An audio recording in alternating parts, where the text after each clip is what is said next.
Hi, this is Dr. Siddharth Verma and welcome to No Pain for No Pain with Dr. Sid। यहाँ हम उन सवालों के जवाब देंगे जो आपके दिमाग में आते हैं पर क्लियर जवाब कभी नहीं मिलते। आज हम उन कॉमन दुख दर्द की बात करेंगे जो पेशेंट्स अक्सर मेरे पास लेके आते हैं। कुछ चीजें तो समझने लायक होती हैं पर कुछ मिथ्स भी होते हैं जो बस वायरल हो जाते हैं। So let's get started. आज का पहला सवाल है, Why does my back hurt like I'm 80 when I just woke up from an 8-hour sleep? अच्छा, ये तो बहुत कॉमन है। कभी कभी हम सोचते हैं कि हमने अच्छी नींद ली पर सुबह उठते ही लगता है जैसे किसी ने हमारे पीठ पर भारी सा सामान रख दिया हो या बहुत हैवी हो गया है। ऐसा हो सकता है क्योंकि आपकी स्लीपिंग पोजीशन सही नहीं है या फिर मैट्रेस पुराना हो गया है। याद रखें, अगर आपको बैक सपोर्ट नहीं मिला तो आपका बॉडी भी कंप्लेन करेगा। तो सोल्यूशन, सोते समय पोस्चर चेक करें, एक अच्छा मैट्रेस लें और थोड़ा स्ट्रेचिंग करें बिफोर बेड। अगर रोज ये इशू हो रहा है तो शायद फिक्स्ड जॉइंट पेन है या मायोफेशियल पेन है या स्पाइन अलाइनमेंट का इशू हो सकता है। तब एक एक्सपर्ट पेन फिजिशियन से कंसल्ट जरूर करें। क्या आपको ये समझ में आया? चलिए अगला सवाल देखते हैं। Is it true that sitting is the new smoking और is that just a gym bro myth? बहुत लोग ये पूछते हैं और ये सच है कि ज्यादा बैठने से हेल्थ प्रॉब्लम हो सकती हैं। जैसे स्मोकिंग से लंग को नुकसान होता है, वैसे ही ज्यादा बैठने से आपकी बॉडी लैक ऑफ एक्टिविटी से डैमेज हो सकती है। तो थोड़ा उठकर चलो, स्ट्रेच करो। जिम ब्रोज की बातें कभी कभी सच भी होती हैं। सॉल्यूशन, हर 1 घंटे में 5 मिनट का ब्रेक लें, स्टैंडिंग डेस्क ट्राई करें और थोड़ी मूवमेंट ऐड करें अपने दिन में। अब चलिए अगले सवाल की तरफ बढ़ते हैं और ये सवाल है, does my mattress hit me और is there any other reason I wake up with back pen?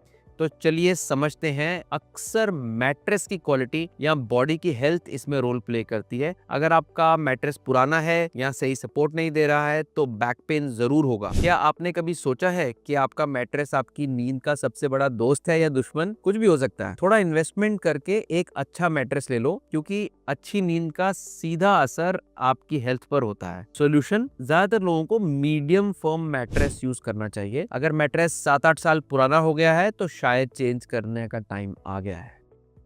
Is squatting bad for my knees? इस सवाल का जवाब मैं आपको देता हूँ। स्क्वाटिंग काफी लोगों के लिए बेनिफिशियल होता है अगर सही तरीके से किया जाए, लेकिन अगर गलत पोजीशन में स्क्वाट करते हैं तो इससे नीज को स्ट्रेन हो सकता है। तो जब भी स्क्वाट करें ध्यान रहे कि आपकी नीज आपके टोज की लाइन में रहें।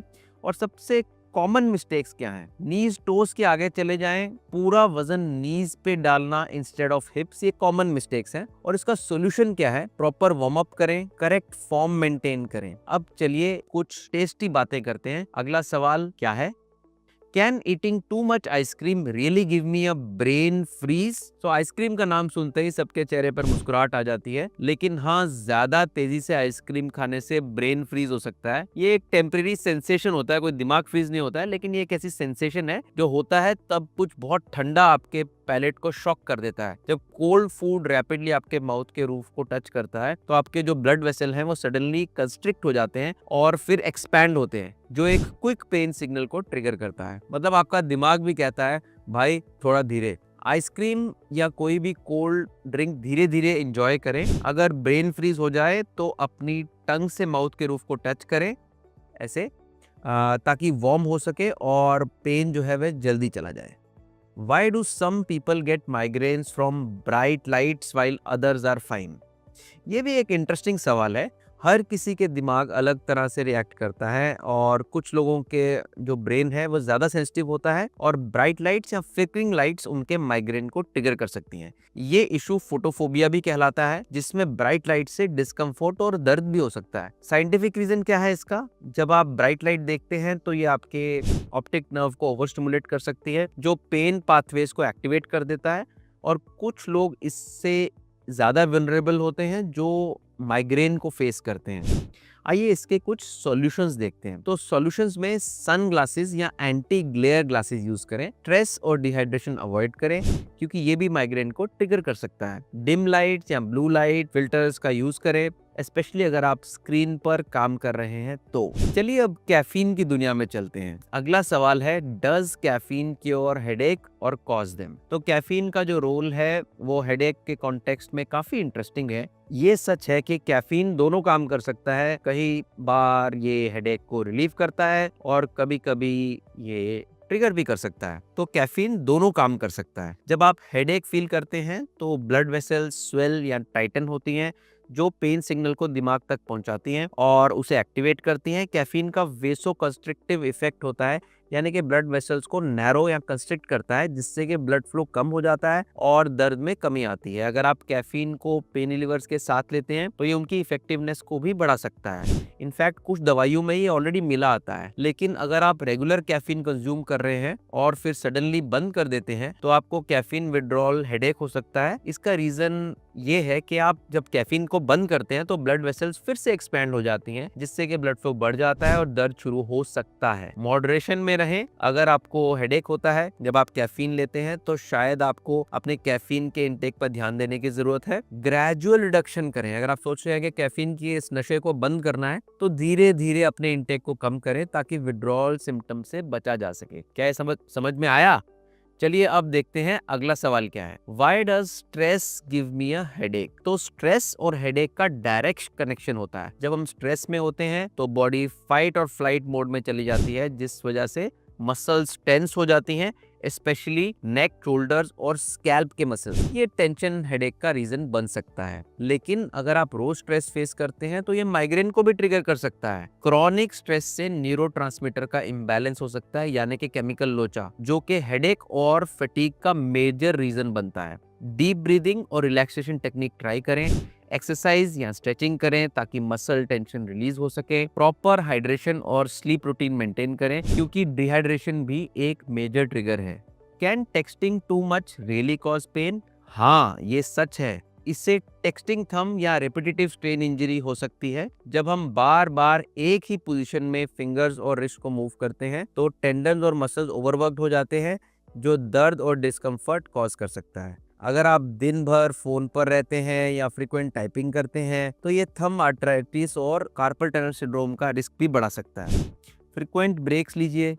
हर 20-30 मिनट के बाद हाथ स्ट्रेच कीजिए। थंब के बजाय इंडेक्स फिंगर या वॉइस टू टेक्स्ट का यूज करें। अगर पेन फ्रीक्वेंट हो रहा है तो अर्गोनोमिक टूल्स या रिस्ट ब्रेसेस का यूज करें। Does wearing a wrist brace actually help? हाँ, रिस्ट ब्रेस पहनने से शायद स्ट्रेन और पेन कम हो सकता है, स्पेशली अगर आप रिपीटेटिव टास्क कर रहे हैं, जैसे कि टाइपिंग, गेमिंग या हैवी लिफ्टिंग। ये रिस्ट को प्रॉपर पोजीशन में रखने में मदद करता है और अननेसेसरी स्ट्रेन को प्रिवेंट करता है। लेकिन सिर्फ ब्रेस पहनने से पूरा सोल्यूशन नहीं मिलेगा। आपको प्रॉपर रेस्ट, स्ट्रेचिंग और स्ट्रेंथनिंग एक्सरसाइजेस भी करनी पड़ेंगी। रिस्ट ब्रेसेस को सिर्फ तब पहने जब जरूरी हो, ताकि कहीं मसल्स वीक भी ना हो जाएं। जेंटल रिस्ट स्ट्रेचेस और स्ट्रेंथनिंग एक्सरसाइजेस डेली करें। अगर पेन सिवियर हो या रेगुलरली हो रहा हो तो डॉक्टर से कंसल्ट जरूर करें। Why does my face hurt when I laugh too much? हंसी तो भाई सबको पसंद है। ज्यादा हंसता हूँ तो फेस दुखने लगता है। ये प्रॉब्लम सिर्फ आपकी नहीं है। जब हम ज्यादा हंसते हैं तो फेशियल मसल्स को ओवरवर्क करने लगते हैं, जिससे टेम्परेरी मसल फटीग और सोरनेस फील हो सकती है। मतलब आपका फेस भी लेग डे एक्सपीरियंस कर रहा है। एक अच्छी मसल स्ट्रेच और रिलैक्सेशन टेक्निक यूज करें। अगर आपको फ्रीक्वेंटली ऐसा होता है तो हाइड्रेशन और मैग्नीशियम रिच फूड ट्राई करें, जो कि मसल रिलैक्सेशन में बहुत हेल्प करता है। Can my jaw really get stuck if I yawn too wide? हाँ, आपका जॉ सच में स्ट्रक हो सकता है अगर आप बहुत ज्यादा वाइड यॉन करते हैं। ये काफी लोगों के लिए एक अजीब और कभी कभी एक डरावना एक्सपीरियंस बन सकता है। जॉ स्ट्रक होने के रीजंस हैं टेम्पोरोमैंडिबुलर जॉइंट डिसऑर्डर, यानी कि TMJ, या कुछ लोग TMD भी कहते हैं इसे। ये डिसऑर्डर तब होता है जब आपके जॉ का जो जोड़ है, जिसे TMJ कहते हैं, उसकी मसल्स जो इसे सपोर्ट कर रहे हैं ठीक से काम नहीं करते। इसका रिजल्ट होता है जॉ लॉकिंग या क्लिकिंग साउंड जब आप यॉन करते हैं या अपना माउथ खोलते हैं। मसल वीकनेस, अगर आपके जॉ के आसपास के जो मसल हैं वह वीक हैं, या अगर एक तरफ दूसरी तरफ से ज्यादा स्ट्रॉन्ग है, तो ये जॉइंट को अपना जो सॉकेट होता है उससे निकाल सकता है, जिससे कि जॉ स्ट्रक हो सकता है। रिलैक्सेशन टेक्निक्स, अगर आपका जॉ स्ट्रक हो जाता है तो घबराए नहीं, लंबी सांस लें और थोड़ा रिलैक्स करें। आप मॉइस्ट हीटिंग पैड भी लगा सकते हैं। ध्यान रखिए कहीं बर्न ना हो जाए। जेंटल मूवमेंट कीजिए। 10 से 20 मिनट के बाद धीरे से अपने माउथ को खोलने और बंद करने की कोशिश करें। अगर ये पेनफुल नहीं है तो आप साइड टू साइड मूवमेंट्स भी कर सकते हैं। कुछ एक्टिविटीज आपको अवॉइड करनी पड़ेंगी, जैसे आने वाले दिनों में यॉर्निंग, सिंगिंग या हार्ड फूड खाने से बचें और इसकी कोशिश करें, क्योंकि ये टीएमजी को और स्ट्रेन कर सकते हैं। Why do I wake up with jaw pain? Jaw pen सुबह उठने पर अक्सर टीथ ग्राइंडिंग या क्लेंचिंग या आर्थराइटिस की वजह से हो सकता है। कभी कभी हम सोचते हैं कि हम सपने देख रहे हैं, लेकिन असल में हमारे दांत भी एक वर्कआउट कर रहे होते हैं। आज आपको ये प्रॉब्लम अगर होती है तो डेंटिस्ट से कंसल्ट करना जरूरी होगा और नाइट गार्ड या स्ट्रेस रिडक्शन टेक्निक्स को ट्राई करना होगा। उससे भी सोल्यूशन ना मिले तो आपको एक पेन फिजिशियन से मिलना होगा। Why does chewing gum sometimes make my jaw hurt? Chewing gum एक लो की वर्कआउट है और अगर आप ज्यादा देर तक चबाते हैं, च्युइंग गम खाते हैं, तो जॉ मसल्स जो है वो आपकी वे फटीग हो सकती हैं। अगर आप टीएमजे डिसऑर्डर या जॉ मिसअलाइनमेंट फेस कर रहे हैं तो च्युइंग गम और डिस्कम्फर्ट क्रिएट कर सकता है। ये रेपिटेटिव मोशन से जॉइंट्स और मसल को ओवर स्ट्रेस कर सकता है, जो सोरनेस और क्लिकिंग सेंसेशंस का रीजन बन सकता है। सॉफ्ट फूड या लेस च्यूई ऑप्शंस चूज करें जब आपको ये तकलीफ है। अगर जॉ पेन फ्रिक्वेंटली होता है तो टीएमजे एक्सरसाइजेस करें और रिलैक्सेशन टेक्निक्स भी करें। फ्रीक्वेंट गम च्यूइंग से बचने की कोशिश करें। ऐसे लोग स्पेशली अगर उनको शुरू में जॉ इश्यूज हैं और अक्सर रहते हैं। तो आज के लिए बस इतना ही। अगर आपके पास और सवाल हैं तो नीचे कमेंट करें। मुझे तो लगता है कि जितने ज्यादा सवाल उतनी ज्यादा क्लैरिटी। और याद रखें, पेन जरूरी नहीं है, उसे समझना जरूरी है। This is doctor Sid signing off from no pain for no pain with doctor Sid. मिलते हैं नेक्स्ट एपिसोड में। Till then stay pain free. No pain for no pen.